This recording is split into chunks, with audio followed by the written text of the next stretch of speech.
monocultural industrial agriculture. This is sugarcane, and nothing but sugarcane as far as the eye can see.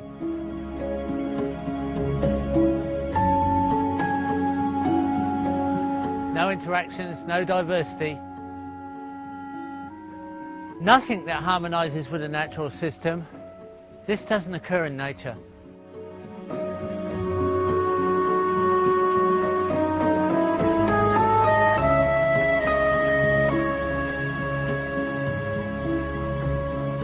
Let's have a look at the soil here and see what it actually looks like. Although this is actually a ploughed field, I can hardly break up the soil. We've just got incredibly hard, compacted, dead soil. How did we end up like this? How did we end up supplying the food and the needs of humanity through totally unnatural processes, through simplistic systems?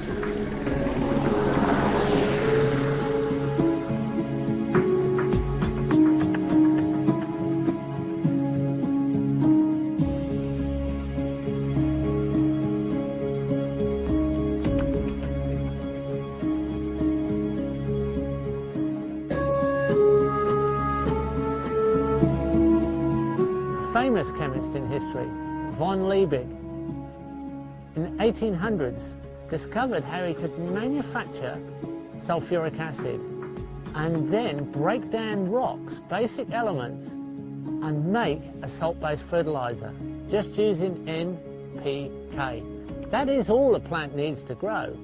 That is our basic fertilizer. But for a plant to be really healthy, we need the additions of other elements to build its body, and that's where we've gone wrong. And we have no favouring of the soil through the salt-based fertilizers. They do not favour the soil life.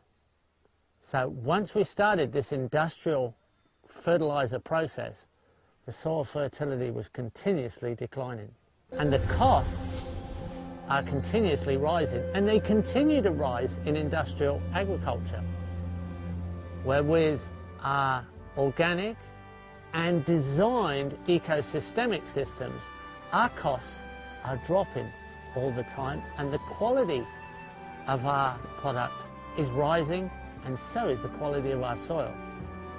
And that's what this video is all about, and we're going to take you through all the steps of composting, organic matter return, interactions of animals, plants, trees and wildlife, with the lessons of how to do it so you can feel more secure about your future food security and health.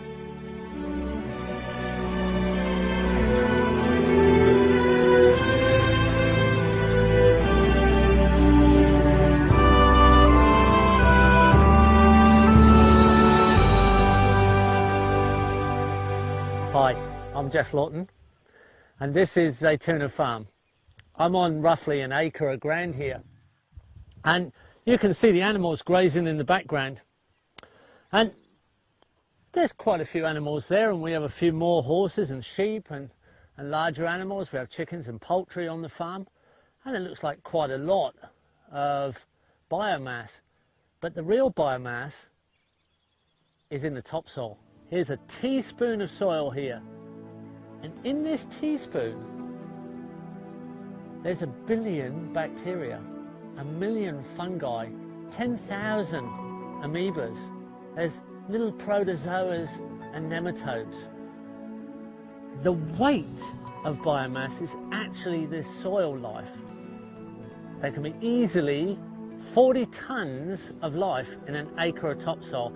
Can be up to 200 tonnes of life in an acre of topsoil.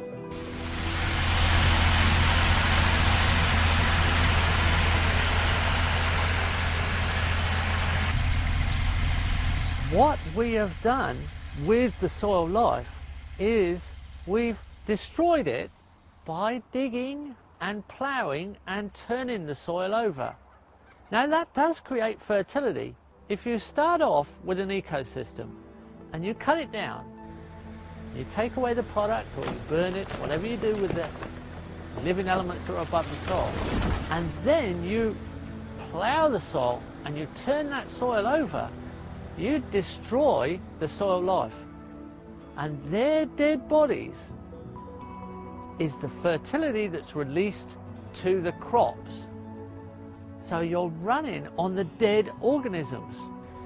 Now, there's a timeline for that. It's a finite resource. If you're not farming in a harmonious way, if you're not gardening in a harmonious way, where you're putting back as much as you're taking out, it is going to end sooner or later. The real life, the real partnership we have to understand for sustainable design is partnering with the life in the soil.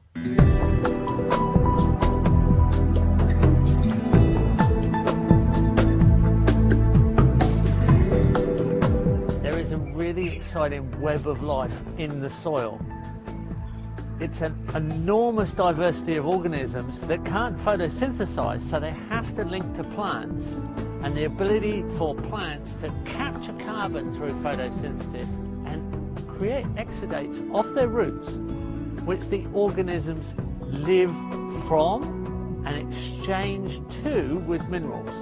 So the fungi, the bacteria, the protozoas, the nematodes, they go on out to larger organisms like worms and insects, right up to the large mammals, all interacting with that carbon exchange. It's an enormous diversity, and it's the diversity that gives it the quality and builds the quantity of beneficial, high quality soil. So it's a very, very exciting and not much understood world of organisms, all in continuous symbiotic relationships, benefiting each other, extending all sorts of elements and minerals out through soil interdependency. It's a living system. Soil is alive, and that's what we have to work with. That's the important thing. That's where we have to link back to get a fertile, productive world.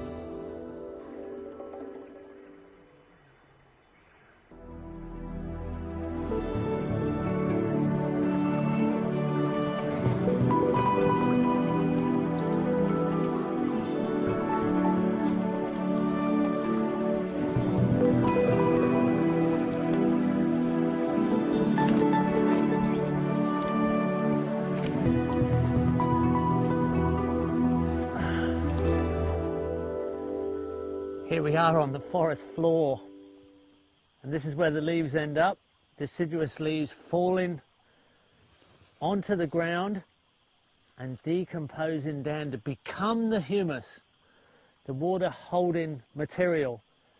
Here, the soil microbes and all kinds of little organisms start to break these materials down. The lignin fibre in the leaf, the cellulose in the leaf, all gradually decompose to become this extremely special material, humus. The material that gives us incredible stability in the topsoil and our ability to hold on to the fertilizer and give us the growth that we need to sustain everything we need to produce.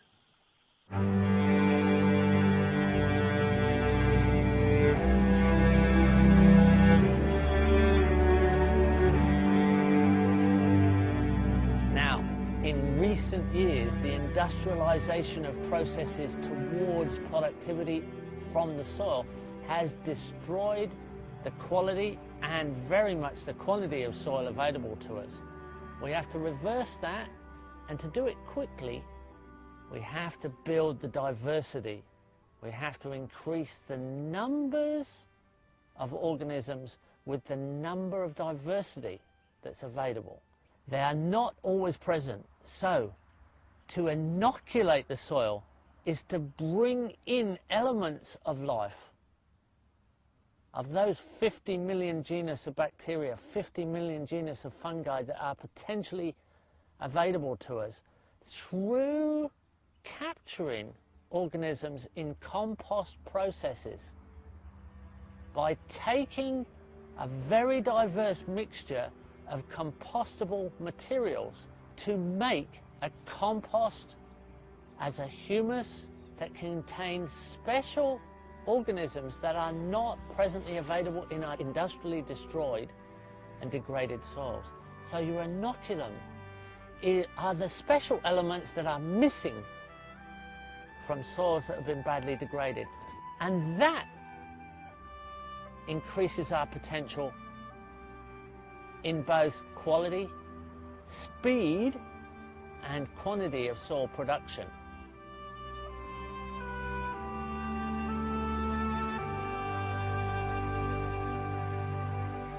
Compost.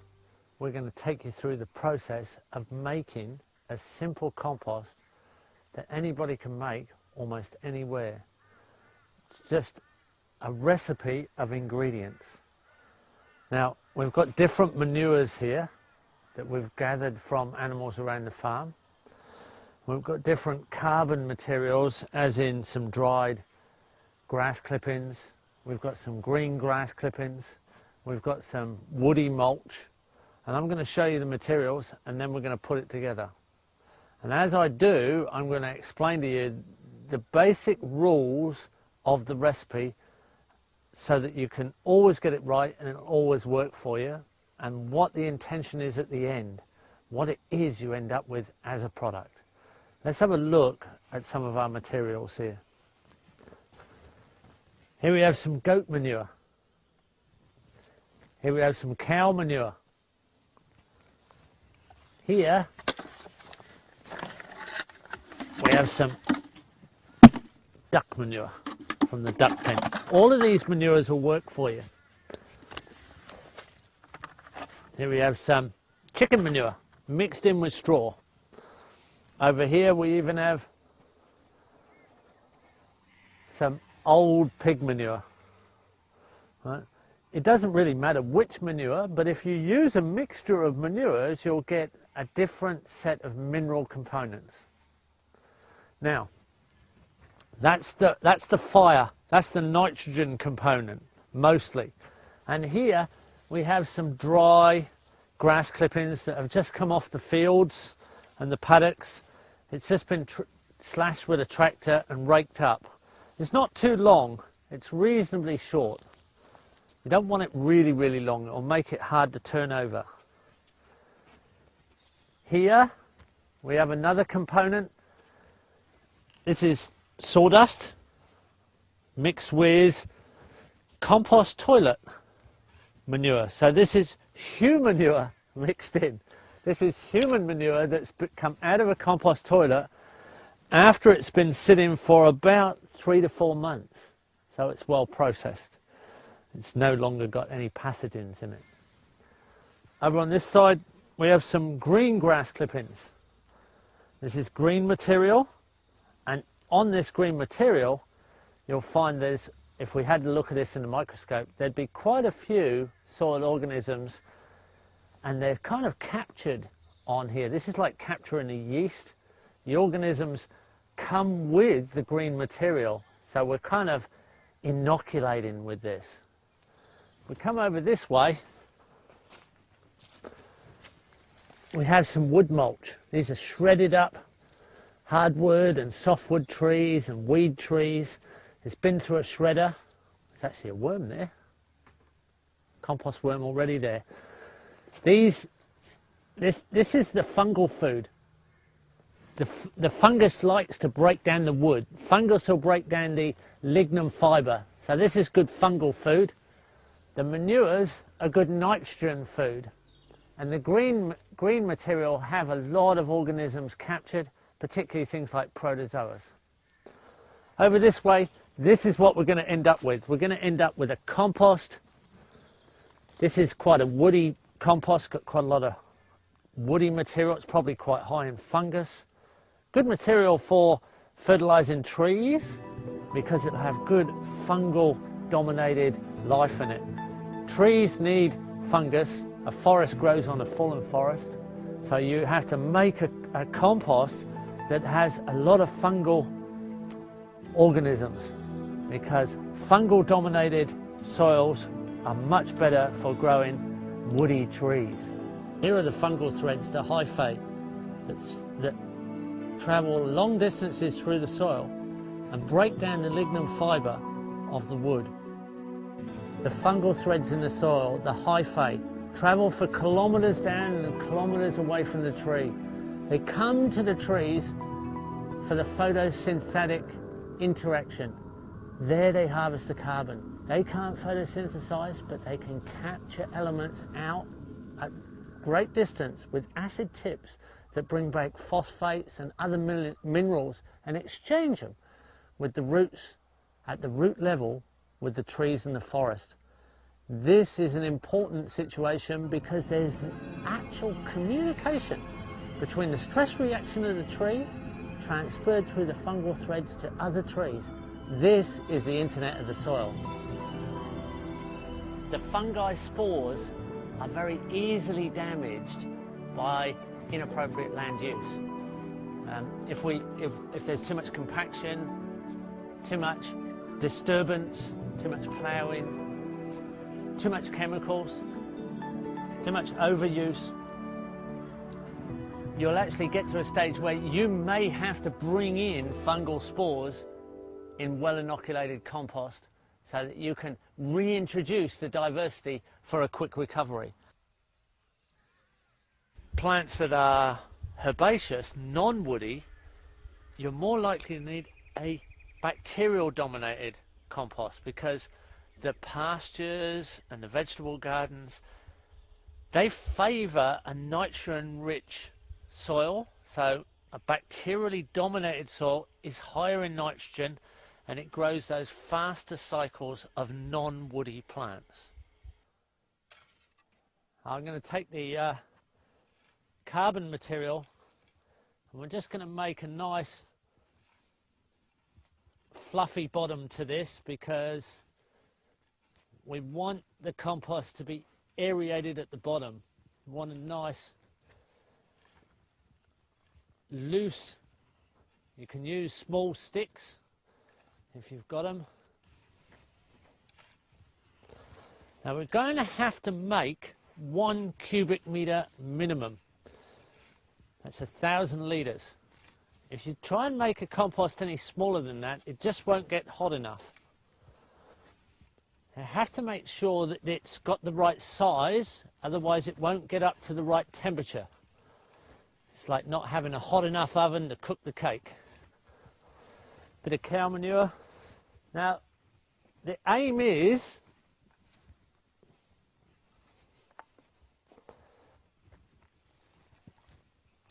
to have 25 parts carbon and 1 part nitrogen. Then the decomposition happens without reducing the size of the material. So we try and mix this up with the right proportion so that it gets hot enough, but it doesn't actually lose any volume. The trick of making good compost is to not lose size. You're going to end up with a cubic metre the same as what you started.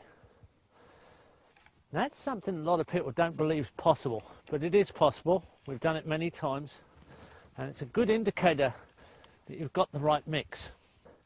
If you have too much nitrogen, it'll break down too quickly, and it will start to lose size. It will get very hot, but you'll waste a lot of material because the volume will decrease rapidly, and it will be very smelly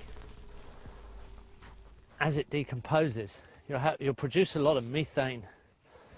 If you've got the right size and you've got the right proportions of carbon to nitrogen ratio, and this is part of the carbon I'm putting on now,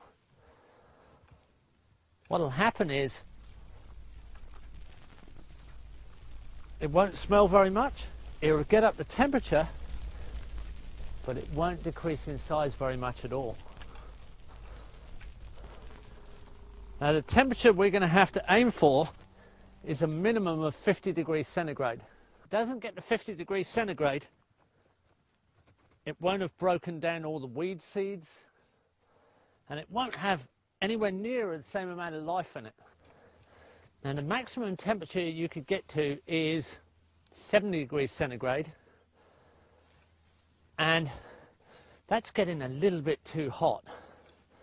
It's probably going to get anaerobic at that temperature. It's going to go a bit airless. And you've actually gone past the limit a little bit on life.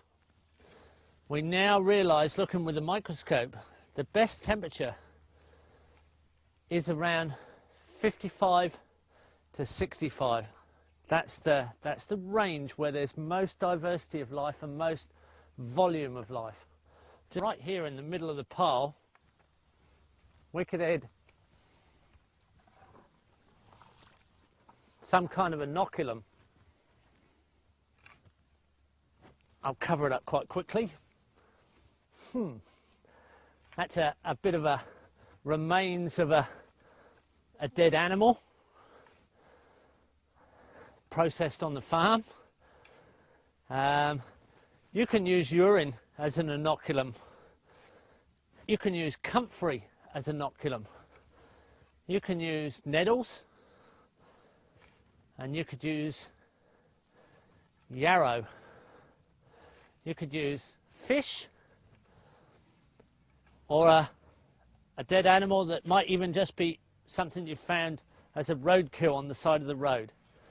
It will break down quite quickly in there, and it'll speed up the decomposition. This is comfrey, and it's one of the compost activators. You don't have to add an activator, but it can help get your initial heat up. So we're going to construct it, and then we're going to leave it for 4 days.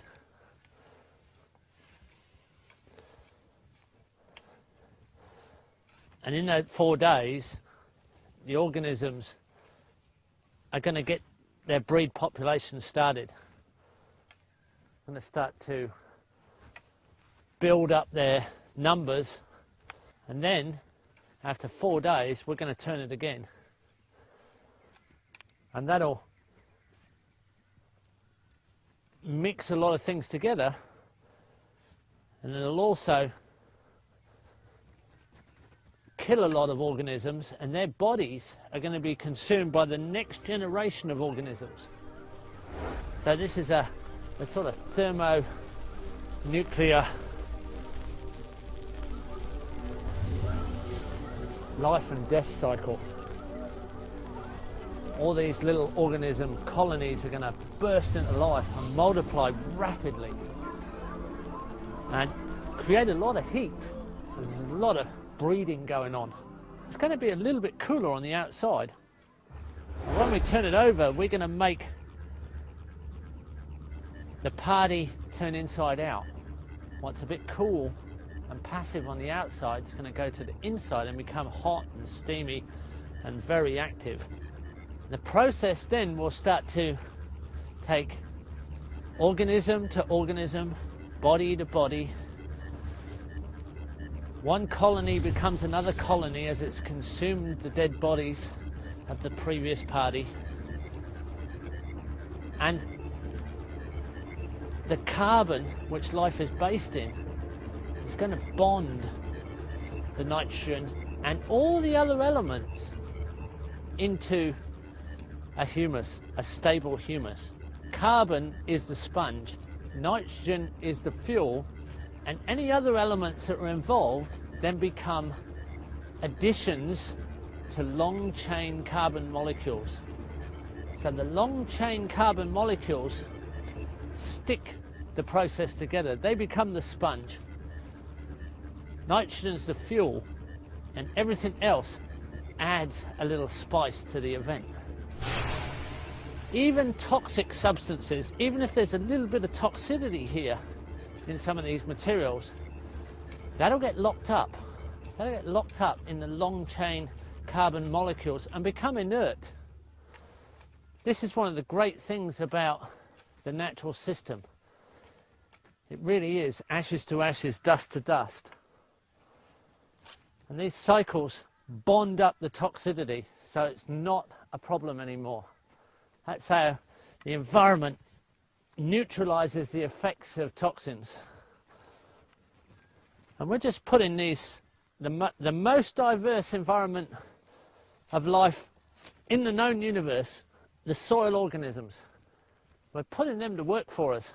We couldn't have more workers. And that becomes very obvious when you look in the microscope. We could even add a bit of charcoal at this stage. Charcoal has an enormous surface area,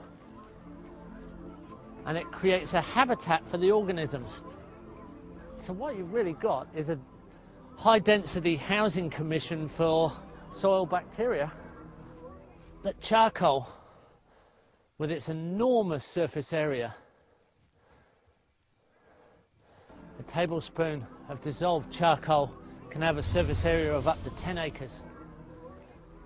That gives an attachment for the organisms to take up residence and hold the fertility in the life form, so it can't be leached. It's not the soil itself, it's the soil life that's the most important element. We really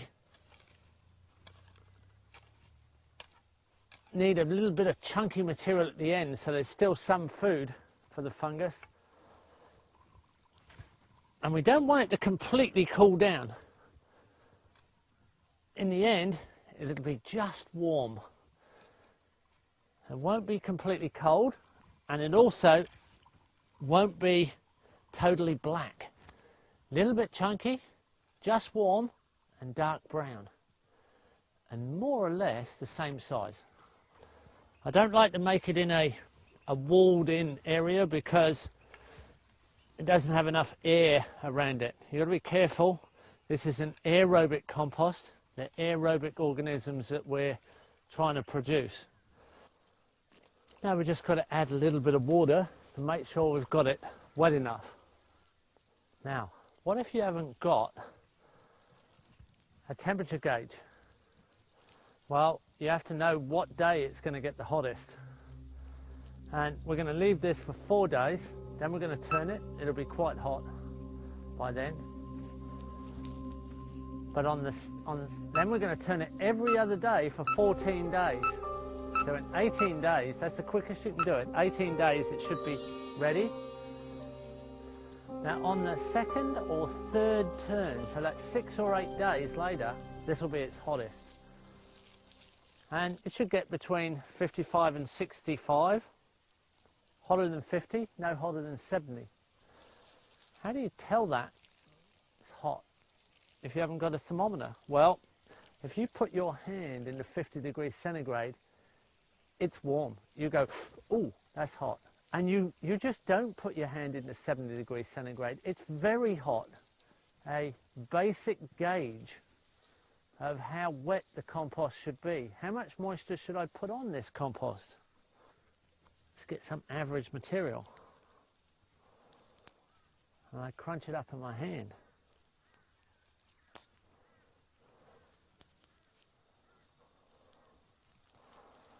And I give it a really good squeeze.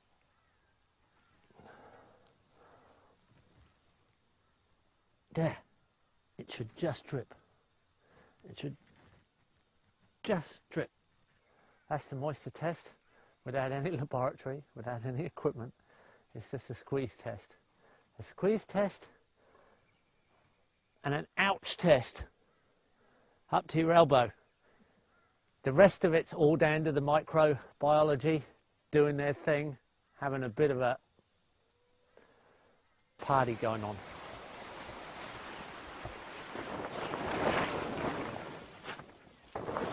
Nothing special about this. We've just got to cover it up. What are we going to end up with? We're going to end up with 1 cubic meter of inoculum compost. Not just compost that's broken down with enzymes, but compost that's high in beneficial soil life. that can be bred out in our soil through our mulch-covered garden beds, through our cover crops.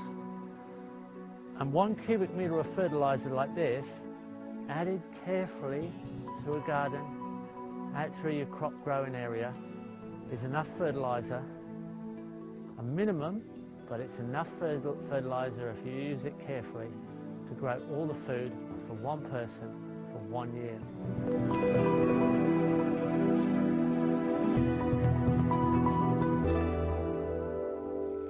Let me show you something really unusual. Here's a compost heap with heat that we're using to heat water for showers. This is free. Going for a shower now? Oh, go right ahead.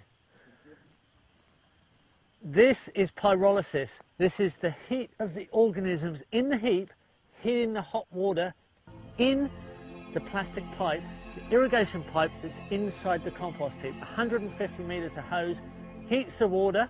It gives you a 5-minute shower. 5 minutes later, it's hot again. A 5-minute recharge. A wonderful system. Lasts for 6 to 8 weeks of free hot water. And at the end of it, you have 2 cubic metres of high quality fertiliser. Hot, very good shower. Here it is. We've got it covered up so it doesn't get too wet in the rain. And the heat is inside there. As I go in, if I go in far enough, I'll get to the actual hot water pipes. And there's the steam coming. You can start to see a bit of steam coming out of the heat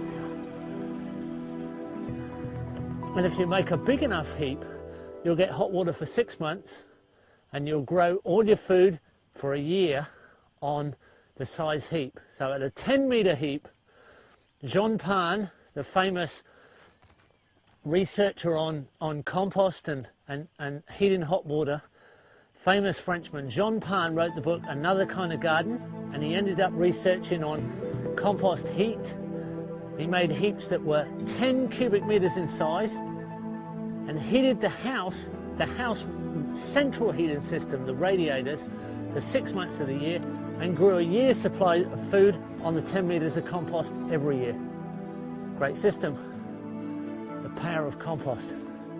Couldn't be better. Basic physics. It's physics and biology in partnership together, working as a unified system.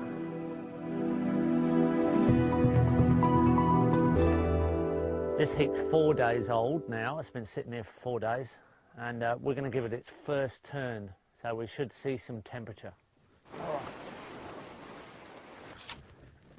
So what we have to do here ideally is peel the outside, because what is on the outside needs to go into the middle. I'm going to dive in deep into the compost just to give you an idea of how much heat there is. See that steam's coming now?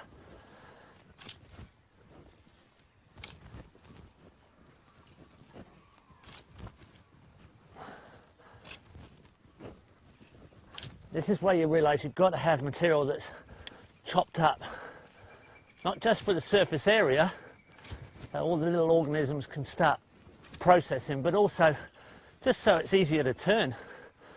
You know that most of these organisms haven't even got a name yet scientifically. What you're really looking for is diversity and large numbers in quantity. So you're looking at how much you have in diversity and quantity in the compost.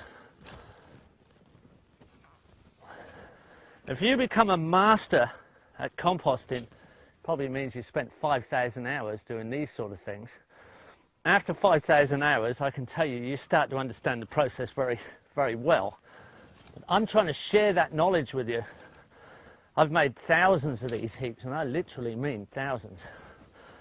And I've seen the equation of different combinations, different recipes. There's no limit to the diversity you can put in. There's no limit to what elements can't go into a heap that you need to gauge. Has it lived? It can live again.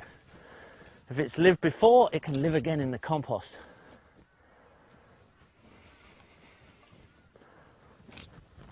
But once you get the recipe right, once you've got the cake cooking, once you've got this interaction between carbon and nitrogen, all the other interesting elements that make up the living systems of Earth, they can all be included. So it should be the same size, dark brown, fine material, just warm, have a nice smell, and not look like any of this material we started off. It doesn't look like anything it started off as.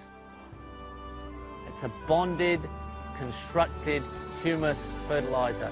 It's an imitation of what happens under the forest in a concentrated form. By design, we've done it for ourselves. Easy. You can turn one of these in half an hour, 8 turns later, over 18 days, you've done 4 hours work doing something meaningful. It's part of planetary repair. It's part of the equation of permaculture design and understanding what we have to do to be part of the solution rather than part of the problem.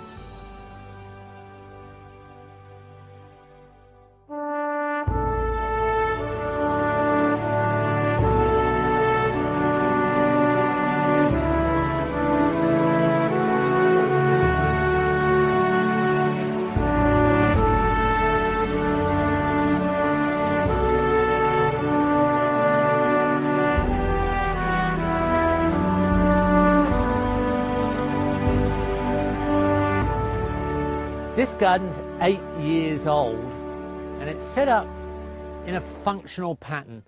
It's on contour. They also harvest water to this contour growing bed, which is set up to be exactly the right width that I can reach to the middle, and from the other footpath on the opposite side I can reach to the middle. It means that I don't walk or compact the soil, because it's very important that I can get across the garden and actually not damage the soil by compressing it, which squeezes the air out, which makes it potentially more acid because of that, and actually damages the millions and billions and gazillions of little organisms that are in that soil, that we spent 8 years building. This relationship, this soil ecosystem has been built in this soil. I'm adding a little bit of compost around some of these plants. Just a little bit of added fertilizer for the soil organisms. And we can add a little handful of compost here and there around the base of these plants, and they'll pick right up. They'll grow really well. You only need a little bit every now and again. I'll encourage the organisms to come in and interact with these plants so they can go to work feeding these plants and interacting with the minerals in the soil and the elements in the soil that they can give to these plants in exchange for the starch that these little plants are making right now from the sunlight shining on the leaves, and through photosynthesis they have a surplus of starch which they can exude to the soil and exchange for minerals through a partnership of interaction with soil life.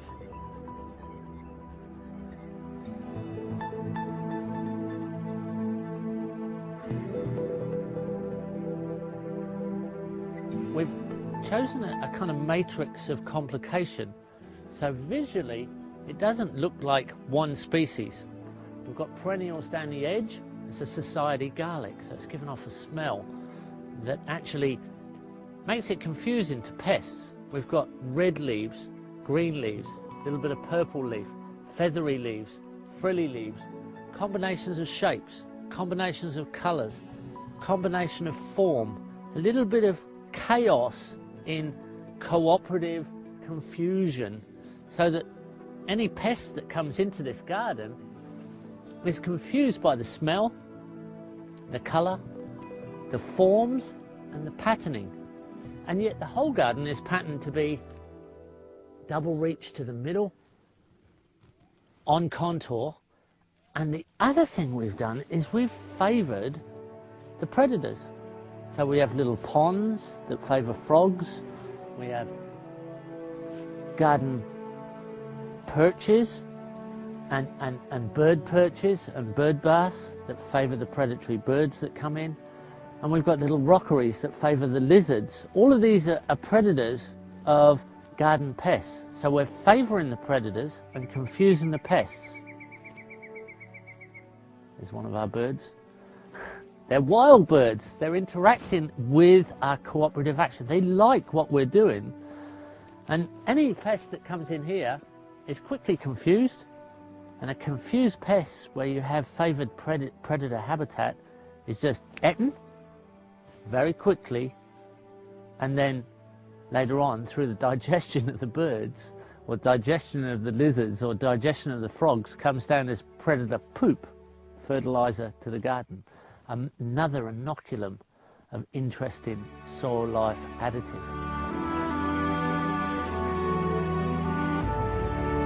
So how do you do that? Well, that's a raised bed, and as you can see from the moisture that's around, we're in quite a damp climate. So we need to raise the garden bed. So we've dug the footpath, we've pegged it to wheelbarrow width so it's practical. We've got our main delivery vehicle, the wheelbarrow, to bring material in and take material out in the form of food. We've dug the footpath, we've made the raised bed with what's come out of the footpath, and then we've added our compost. So we've added compost to the soil, right? This is full of the soil organisms, and now we're going to plant our crops and add our mulch. The mulch, the straw and the grasses that protect the soil and keep it at a nice moisture and temperature, not too hot, not too cold, they'll feed the soil organisms, and so will the growing roots of the plants. So we're going into a raised bed system because here we're in a humid climate with quite a bit of rain. In a climate that's more arid, where we have very dry, hot conditions, we'll go the other way and we'll garden with a sunken bed, a bed that's actually the opposite. So we're retaining moisture, we're retaining a cool growing condition because it's too hot most of the time. And we'll actually put a shade over the top to reduce the amount of sunlight because we want to diminish the drying and evaporating effect. To start a garden, you need to put in about a cubic metre of compost to 1,000 cubic metres of growing bed. So you can go 2 cubic metres to 1,000 metres of growing bed if you like, or more. So you go right up to 20 cubic metres to 1 hectare. That starts the process off, and you don't need to add as much after that because you're returning plant nutrients, you're returning plant food. So from here on, we can start now planting our vegetable seedlings. So we'll take our trays of vegetable seedlings and we'll start to plant out our rows. Once we've got those planted, we can then start to mulch our garden and insulate it from all the conditions of sun, evaporation and leaching of rain, because the mulch will be like an insulation blanket holding moisture like the forest litter. It'll hold 1/3 of its thickness will be held up in moisture. So we'll have, if we have 3 inches of mulch, it'll hold 1 inch of water. And the difference between a mulch bed and a bare soil bed is it takes 1/10 the amount of moisture to keep the plants growing. So a bare soil bed takes 10 times the amount of water that a mulch bed requires. So we can really reduce the amount of water needed, and the moisture is also held up in the life in the soil. The life in the soil is, like all life, based in carbon and water.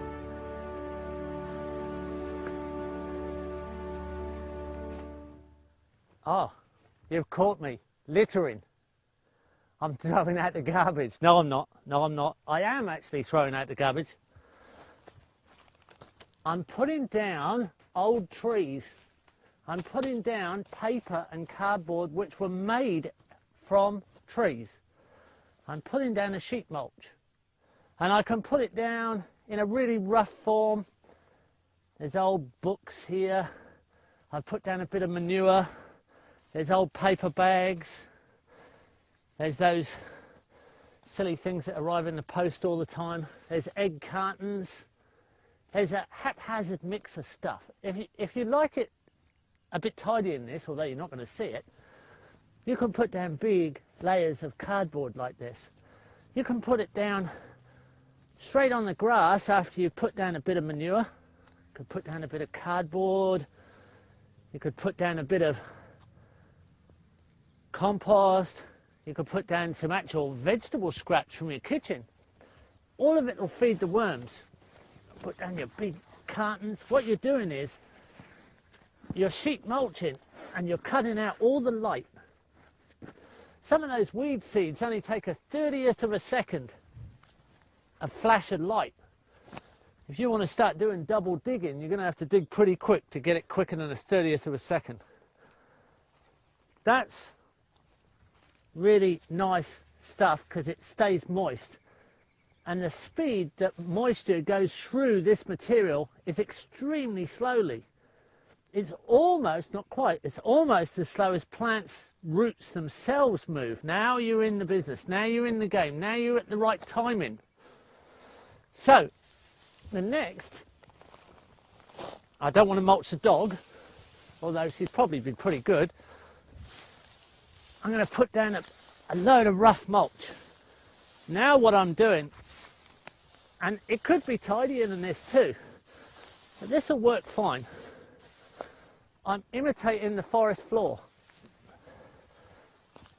The soil organisms down there, those millions of organisms, tons and tons of them in every square metre, there's millions. In acres, there's tons of organisms, literally tons by weight. They think, if they think at all, right now they're thinking that a beautiful forest has just landed on top. This imitates the forest litter. And you can't really go too thick. You can definitely go too thin. Just shake it up a bit, shake it down, pat it down. These are all cheap materials. This is not expensive straw. This is just slashings off your local park, lawn, mixtures of organic material, pruning, shredded, hay, seeded hay. There's a bit of old vegetable scrap there. That can go on. It's all a great big feed for the soil. This will hold huge amounts of moisture. This will be warmer in winter at the soil surface. It'll be cooler in summer at the soil surface, moderating temperature. It will greatly moderate the water flows. 1/10 the amount of water required, which is crucial if you have a water shortage or a watering ban. But most important, it's benefiting those wonderful organisms in the soil that we need to cooperate with, harmonise with. We'll tuck that little bit of paper underneath there. Don't leave any paper showing. Tuck it in, just like you're tucking your children into bed, because these are like your children. They'll feed your children with some of the best food that can be grown on this planet. Food like this. Food like this. Students of mine have put these together just for a bit of personal therapy and understanding that this is a very simple, instant garden system. So that's done. It's done. Double reach bed, I can reach in the middle. Double reach bed, I could almost use it as a bed. You could almost lie down on it. I don't want to lie down on it because I don't want to compact it. I don't want to crush all those organisms in there. I want them to be very active. All I have to do now is I have to make a little hole like this, get down to that cardboard, make that a nice little smooth hole, and make a hole in the cardboard. I might be stabbing a few organisms, but that's all right. There's plenty there. I then get my compost, put it in this hole, pat it down a little bit, make sure it's nice and cozy, and put my seedling in there, or my seed, and it'll do that. It'll grow a vegetable garden, and it will get better and better over time. Here we are, the instant garden after just 5 weeks. Our pak choi, our lettuces, our cabbages are coming along, everything's happy, and underneath here we're building soil. We've got soil building layers of mulch, the cardboard's still here, and the worms, here they are. There's a little worm here, there's worms in here. There's soil building activity with bacteria, fungi, and all kinds of imitations of layers. This system is so simple, but it creates soil as quick as it creates surplus produce with so little work to establish it. This is the ultimate easy. Use surplus material. This is the easy system to put an instant garden together, and it will create ½ an inch, a centimetre, 2 centimetres, 3, 4 or even 5 centimetres of soil 1 year as you garden. You are never sustainable in a garden unless you're creating more soil than you are using to produce. You must be creating soil as you produce your food, and then you're sustainable. And if you keep going that way and using that as the indicator, soil creation, you'll be sustainable forever. And you'll be on a great learning curve of understanding how to interact with the soil and the soil ecosystems to supply an incredibly diverse possibility of food for you and your family.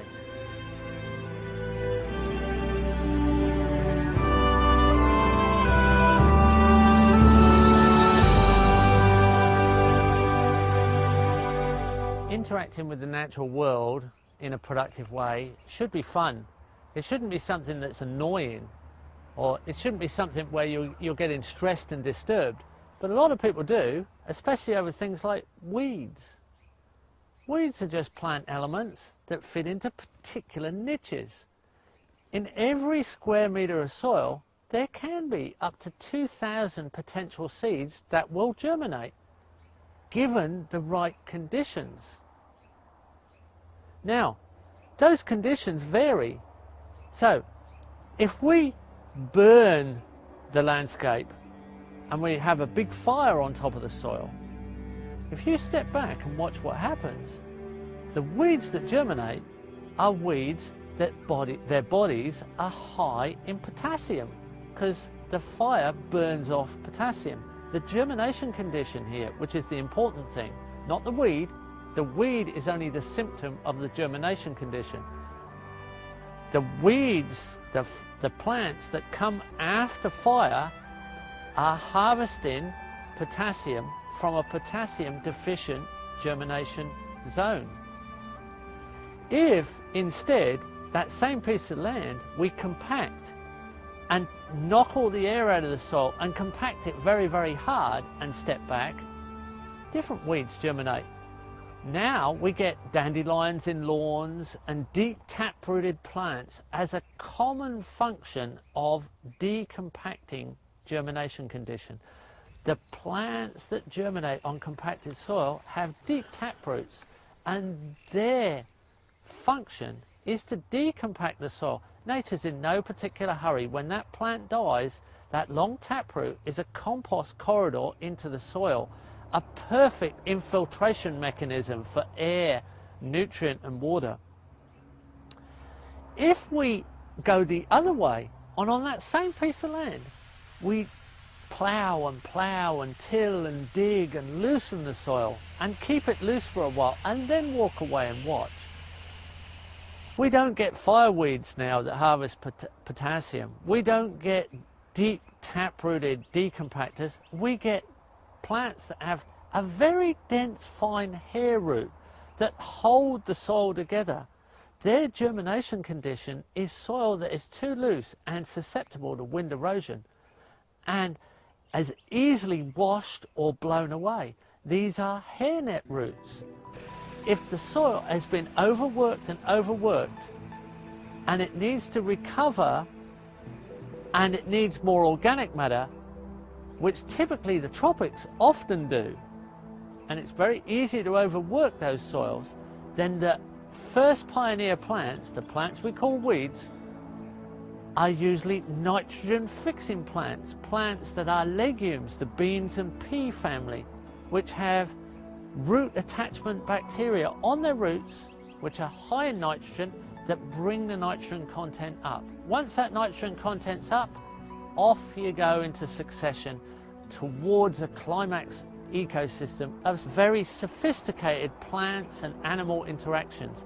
But the initial stage, the one we should be most interested in, is the one we get most stressed about. Weeds don't germinate in compost. High quality compost will only germinate sophisticated, high quality forest trees or high quality rainforest trees or woodland trees. Because the soil condition is so good, there is no germination condition for those reparative weeds. Let's make sure we are friendly to our weeds and learn the lessons they have to teach us about landscape repair.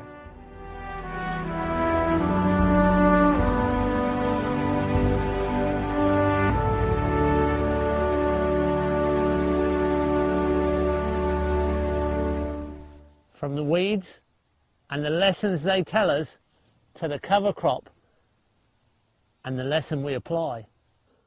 This is a colony of rhizobium bacteria, rhizome meaning root, and they associate with this particular plant.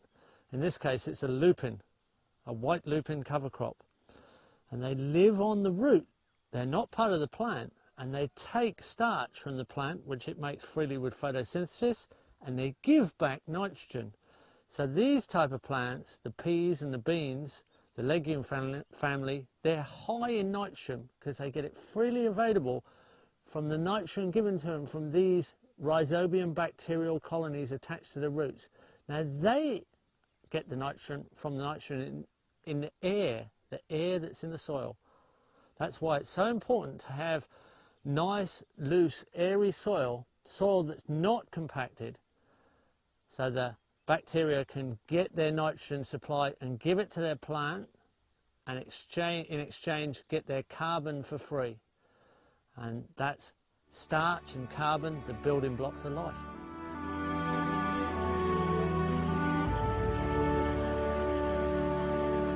We're on a swell where we've spread a cover crop, and we've got 3 different types of cover crop here. They're all nitrogen fixing plants. We've got a vetch and a lupin and a pea, and they're very important to stabilize the soil after the earthworks. But this is an important function of root interaction. The exudates of the roots feeding the organisms. These organisms in this soil won't starve. They've got lots of partners in these valuable little cover crops. They also fix nitrogen, so it's a fertilizer in itself. But very important that they're feeding and interacting with the soil microbes. So if we add compost, or if we add compost tea or any kind of organic fertilizer, we're making sure the plant sugars and the interactions with the roots are happening with our cover crop. Crucial. This is the first layer in the succession. The very first set of plants that start the process of repair, so that we can go on and establish productive trees, support species, and put this into a food forest planting along this swale. The very first start is the ground cover. It starts the process of repair and starts the interaction of the organisms in the soil so they can continue to feed the landscape.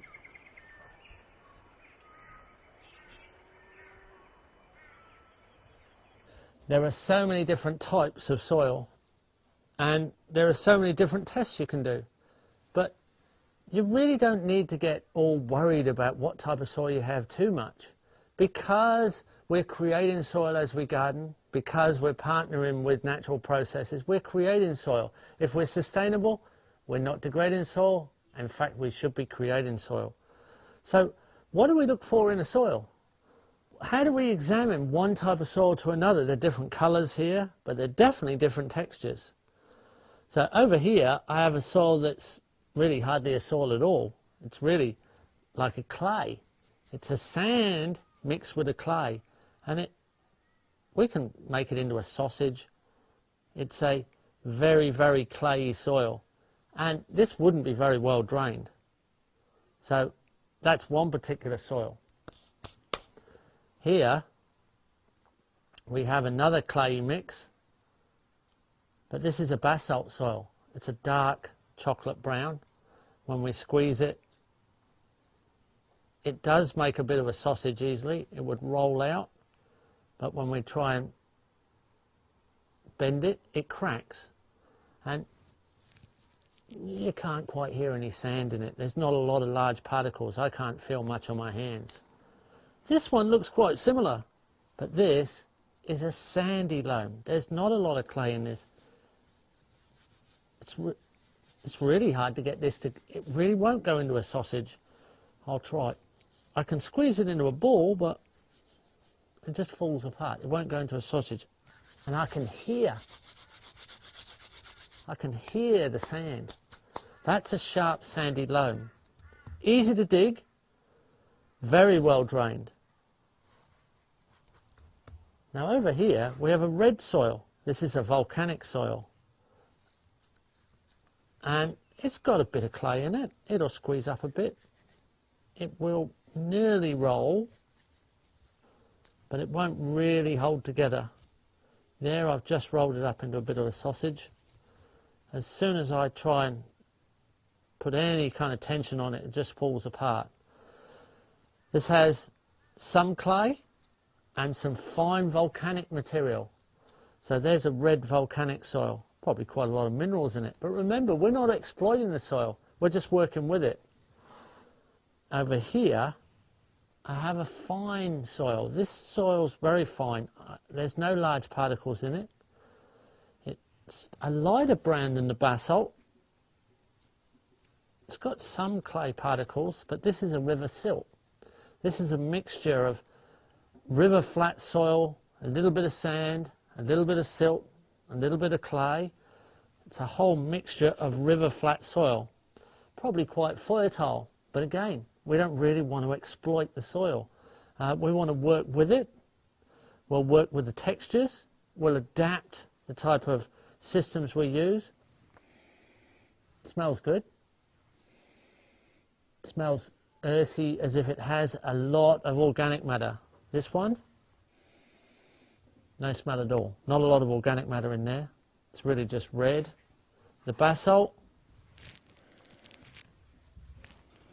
smells quite earthy too, but the clay content is probably actually holding that up a bit. Yeah, it smells quite earthy when you finger your way through it. Okay, our sandy soil. It is darker than the grey sand it originates as, and it also has quite a bit of organic matter. And then we have our clay. Can't really smell it in there at all. That's airless, that clay's airless, and I'd gamble that's a little bit acid.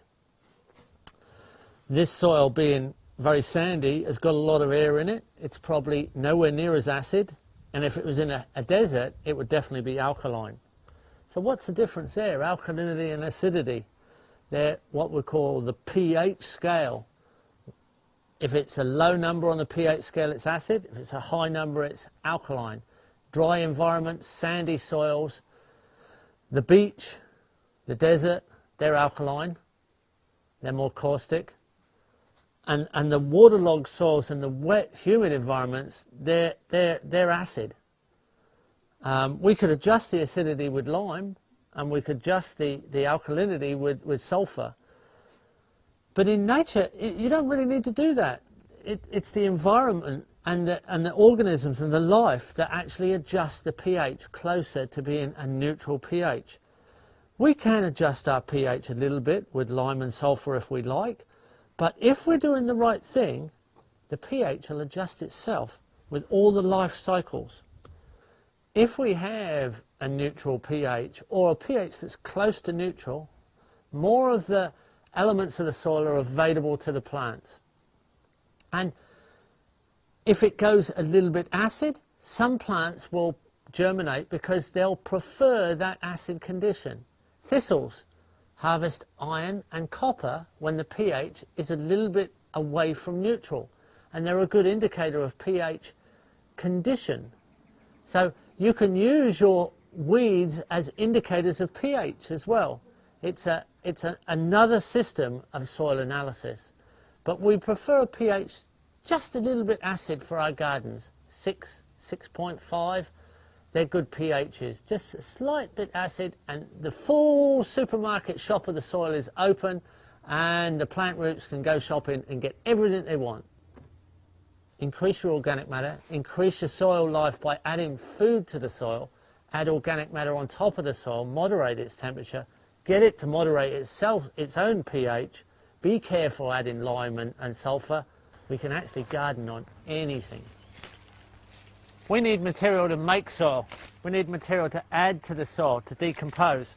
And convenient trees like this ice cream bean, which is a legume, it fixes nitrogen, and it recovers from a cut, can be put to work not only to fix nitrogen, but to create organic matter we can add to the soil. This creates a soil building material for us, a convenient element. And every time we cut it, the roots underneath pull back and they add compost corridors to the soil. They decompose, and the leaves we break off decompose. We're adding to the soil on the top and lower down, building structure, creating good pathways for organisms to facilitate that soil creation. Functional placement of useful elements by choice. That's permaculture soil creation in a good, rugged, functional way. Worm farms are another way you can make compost. The compost worm farm with compost worms makes this beautiful ingredient. It's a very sticky, very fertile, very bacterially dominated fertilizer. A solid material produced in just 3 months. All you need is an old bath, or a sink will do it if you want a small one. Half fill it up with manure, horse, cow or sheep. A ruminant manure is good. If you're going to use chicken manure, use a little bit less. Fill the rest up with vegetable scraps, vegetation. Anything can go in there that's been alive, really. Make sure it's got a drain, because what comes out the bottom is this beautiful liquid. That's a liquid fertilizer for your garden. And you can conveniently add to this every day. You don't need a lot of space. It's not like composting in a big pile. This takes up a small amount of room. It'll even fit on your balcony in the suburbs. You'll get a large population of worms in here, and this great material. A beautiful, high quality, colloidal substance that will feed your garden, feed your plants, and give you plenty of good, rich mineral health in your food. Compost worm farming. Great stuff. These are actually weeds out of the garden. So problems in the garden become solutions in the duck pen. Later on become solutions in the garden. Underneath here there's earthworms. Lots of them. Compost worms. That's a big earthworm. Beautiful reflections on the skin. Now that has hundreds of thousands of varieties of bacteria in its intestinal tract. The manure of these worms is absolutely full of beneficial bacteria. Now when we then add this to our duck food, it goes through the duck and gets an even more diverse variation of bacteria inoculum. This worm actually goes through the mulch and the soil. There's another one. Whoa, look, there's another one here coming through the mulch. He's trying to escape. They know there's a few ducks around, I expect. So, duck, duck, duck, duck, duck. Worms have been living in the organic matter, which is high in carbon, and they've been actually feeding on the duck manure that's soaking through. But they're much lower down than the ducks can get to. So if I expose them, they're duck food. There you go. That's an unhappy worm, but a very happy duck. And we've got some very happy soil organisms when we take this manured mulch to the garden. So we have manured water, we have manured mulch, we have happy ducks, we have a very large population of worms, and unless we feed them to our ducks, they're pretty happy. They're creating all kinds of additives that are beneficial to soil organisms. We've just got to put it in a good relationship pattern that's easy for us to use. That's what permaculture is about. Getting beneficial elements patterned so we get a very, very easy to work, energy efficient relationship, and we get the benefit of the product. Here we have a end result of ducks and geese using their pond, which they'll always manure, and the water by gravity ends up here.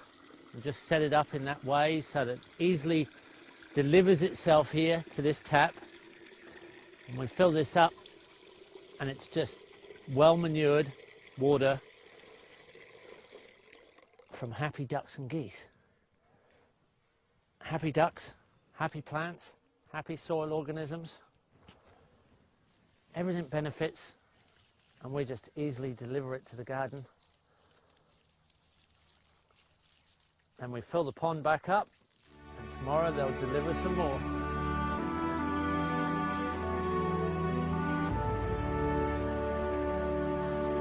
I'm inside the chicken pen. It's actually a straw yard.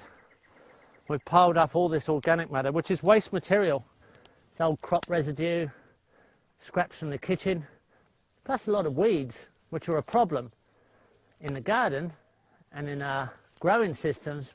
But here, they're turned into a solution.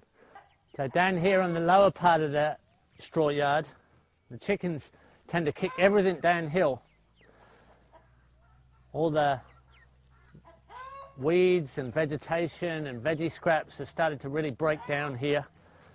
And here's a harvest, literally turning waste into wealth. Here are the worms again. Here they are. And that's ideal chicken food, but they're existing down in these lower layers where the chickens can't quite scratch down to. So we've got happy chickens. We've got happy gardeners who've got great compostable material and super high quality mulch that we can put around our fruit trees, we can turn into compost, we can feed the soil. The choice is up to us, how we want to use a material like this. They spend some of the time in here, and then the rest of the time they go out and free range to our food forest systems where they're really happy, scratching around our trees, breaking the pest cycles and weed cycles again, and aerating the soil by very light scratching. So I'll feed the chickens with a little bit of food around the fruit trees that I want fertilised. So they'll all gather up around those trees, and they'll spend more time scratching and fertilising in a particular area. And if I concentrate it around the fruit trees, those trees get a little bit more attention from the birds, a little bit more soil processing, a little bit more weeding, a little bit more fertiliser. And here's a guava. They're underneath a little Hawaiian guava here, and that's a tree that gets fruit fly. So any fruit that drops on the ground can have fruit fly eggs in it and larvae that hatch, but not with these birds here. They're going to process those fruit fly larvae and break all the pest cycles. So we're happy about that. They're happy about that.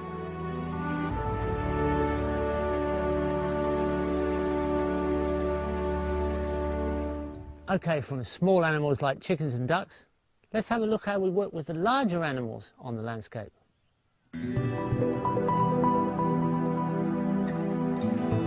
Grazing animals can be used to actually repair country and condition the soil by moving the animals in a natural pattern across pasture, like a tight packed herd of animals on a savanna. In a natural sense, they're tight packed by predators. Here, we're grazing them in small cells, moved regularly, so that animals eat their way across the country, spreading the diversity of the pasture with their manure, imprinting the topsoil with their hooves, and only taking a top bite off the pasture grasses and herbage, actually tearing away at the plants, so they're loosening topsoil rather than compacting, then quickly moved, and quickly moved again. In this way, we're increasing soil fertility, we're increasing soil depth, we've got high quality animals and good quality land condition.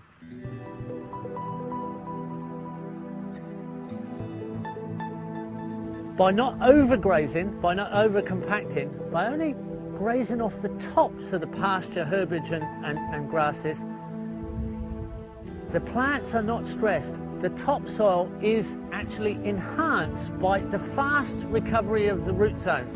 The interactions between the roots, the exudates of the roots and the soil life. This actually gives the animals a better feed and a better soil condition to feed from. Better mineral uptake. This is a much more sustainable way to go about grazing landscape, as in a natural pattern. If we're going to take these quality products off the landscape, then how are we going to maintain the fertility of the soil?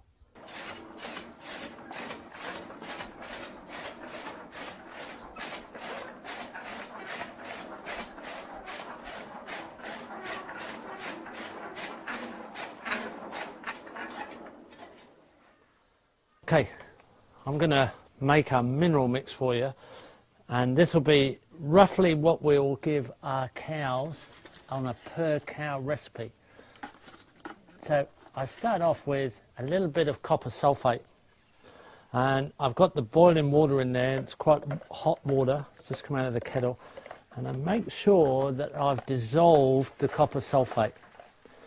Now copper sulfate is a poison, but it helps worm the cows, keeps them parasite free, and all the animals, but it must be melded right down. So there it is, melded down.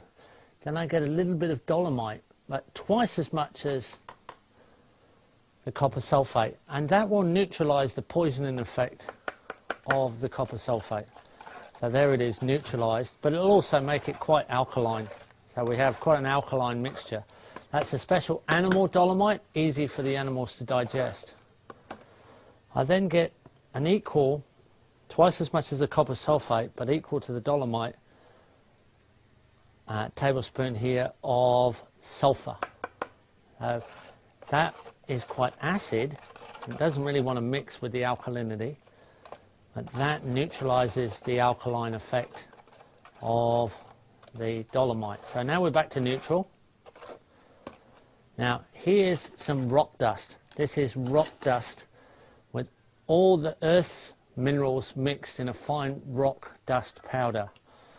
So this is food for the organisms in the soil, but it has to go through the organisms in the soil before it becomes available to the plants. They are the transfer mechanism. So there goes the rock dust. I'll put an extra bit in there, another tablespoon. Now here is powdered kelp, a high quality powdered kelp, and that is all the minerals from the ocean. So rock dust with the minerals from the land, kelp with the minerals from the ocean. Let's mix that together. Now we're getting quite a brew. Now, just to bring it up to a little bit of natural acidity, I've got some organic apple cider vinegar. I'm going to put 1, 2, 3, 4, 5, about half a cup. of organic apple cider vinegar mixed in with it. That's natural acidity and gives them a bit of a tonic. Now, just to make this taste good, I'm now going to add some organic molasses. Here's a bit of organic molasses going in.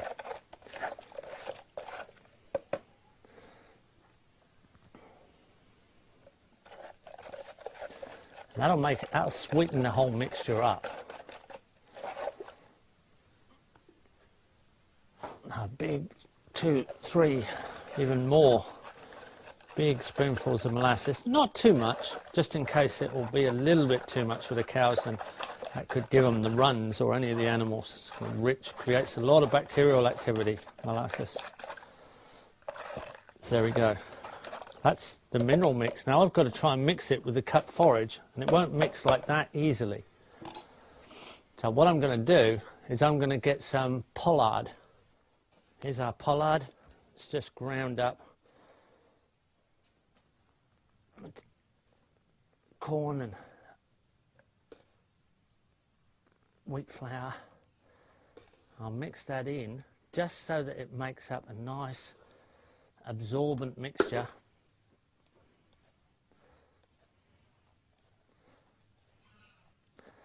Now all those minerals have soaked up through there.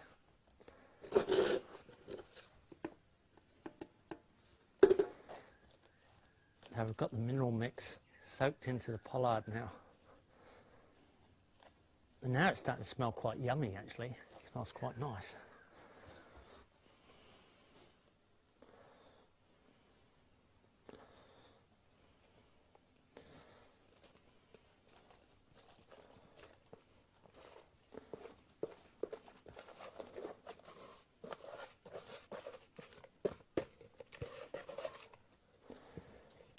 Now, mix that in with the cut forage. Now these plants themselves have been grown on highly mineralised manure, so they'll be high in minerals anyway. Now we've got a mix.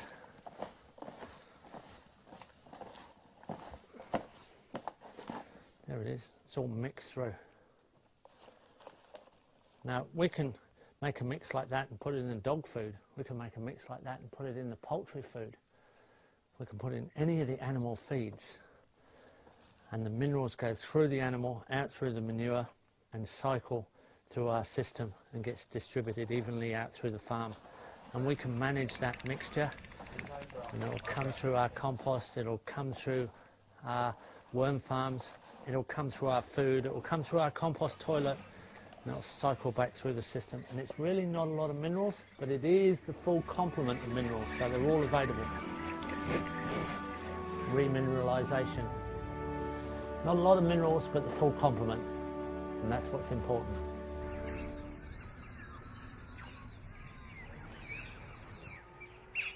Interaction between elements creates a symbiotic effect. So when you see the little woolly wagtail partnering with a large animal, a wild woolly wagtail partnering with a large animal that's a domestic animal, riding on the cow's back, the cow tolerates this little interaction because the woolly wagtail's operating around the cow, eating the flies, eating the insects that the cow creates as a wave of disturbance as it grazes across the landscape. The manures that attract flies are a benefit to the woolly wagtail. The woolly wagtail itself eats the insects and manures those as an inoculum to the soil. The large cow eats the grass, turns that into a soil inoculum in a larger, cruder form. The two interact together. The cow benefits by the pesticide effect, the fly sprayer effect of a woolly wagtail. The woolly wagtail benefits from the disturbance and the insect attracting food source of the cow. They cooperate, they operate together, symbiotically they both improve the soil in very special ways. We need to pay attention to these natural elements, these natural partnerships. We need to look at partnerships and cooperation and harmony that's so essential for a future world of absolute abundance.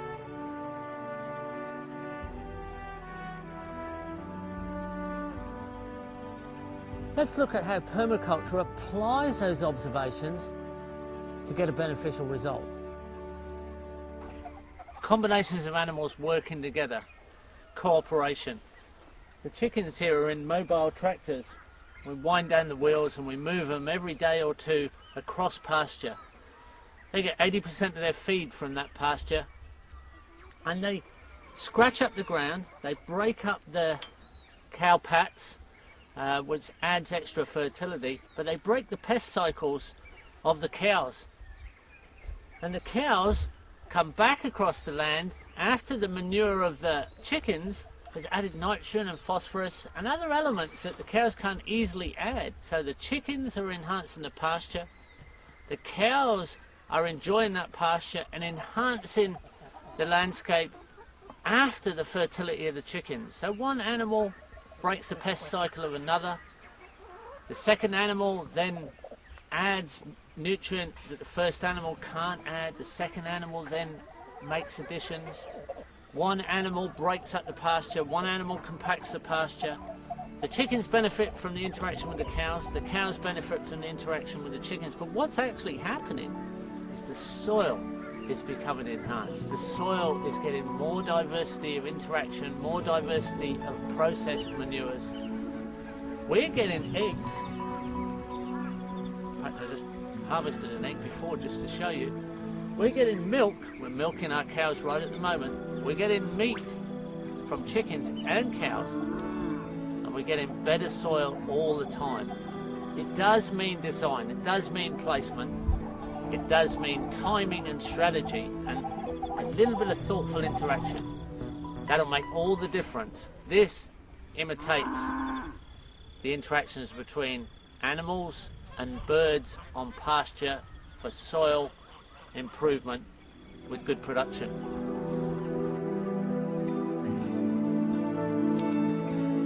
This is truly a polyculture where we're harmonizing with animal diversity, plant diversity, soil diversity, all for the benefit of a healthy world, healthy people. And beautiful little events that happen all the time.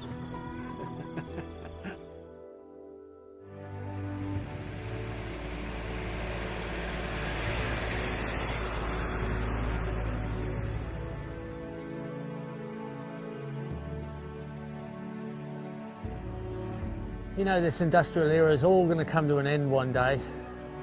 We've been cheating time with fossilized sunlight, and we're going to have to get back to designing things through soil interactions and real sunlight time.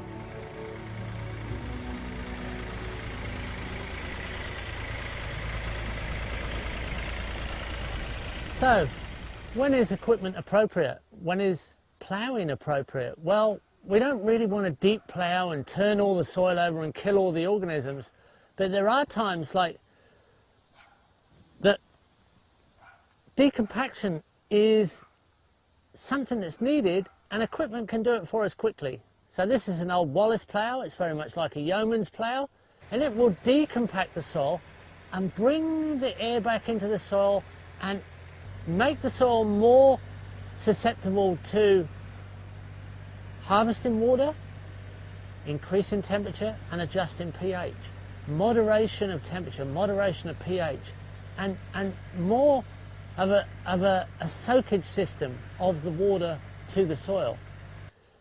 Around on contour in good harmonious patterns, not straight up and downhill, but actually in a water soaking, soil enhancing way, we can use technology to bring back the fertility of the soil. And P.A. Yeomans has written all the books on this, and his famous book, Water for Every Farm, is a seminal works on water harvesting and decompaction of landscape and rehabilitation of soil. So appropriate use of machinery in the right place, in the right pattern, typically permaculture design.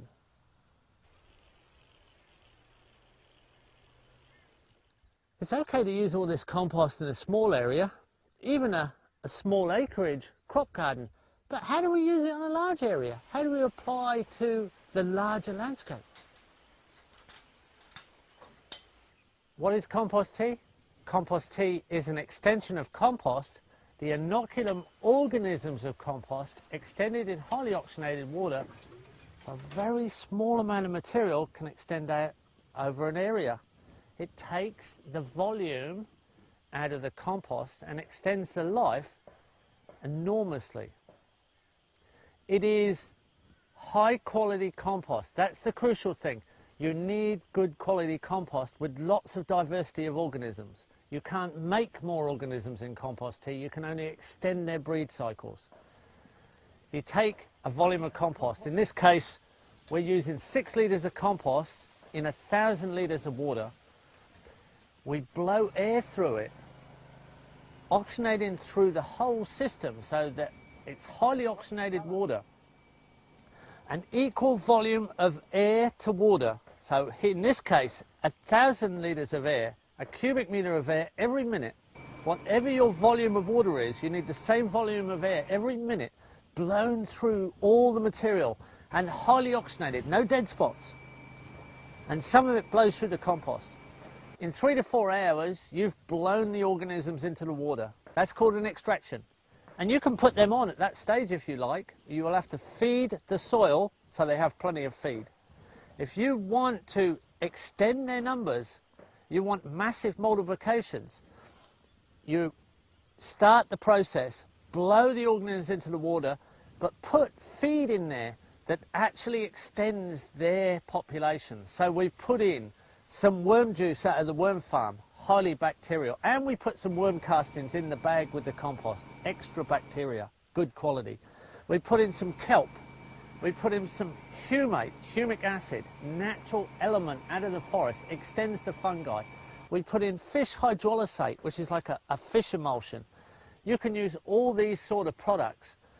You can use molasses. You can use calcium nitrate.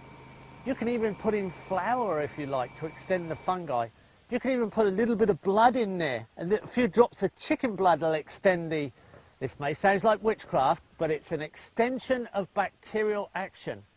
These bacterial foods and fungal foods, if you soak lucerne, alfalfa in water for a few days and then pour that water in, it'll be really stimulated with protozoa, one of the elements that we're after extending in this mixture.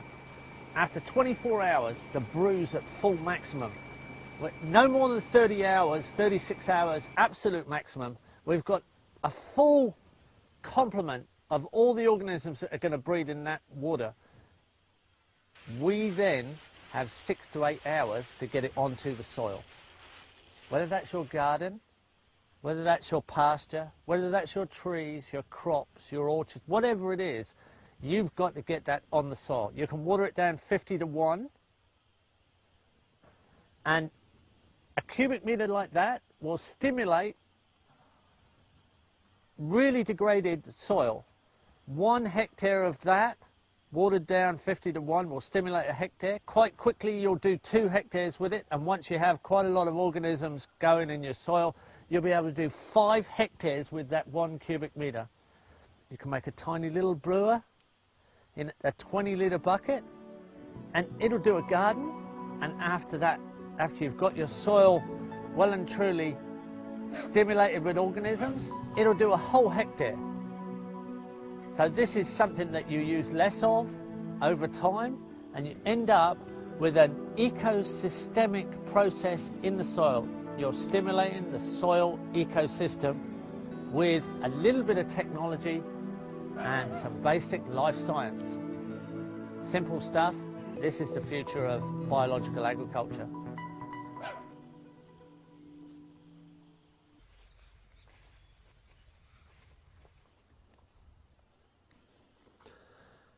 From the compost tea and the applications of high-tech compost inoculums, we dynamically increase the life in the soil.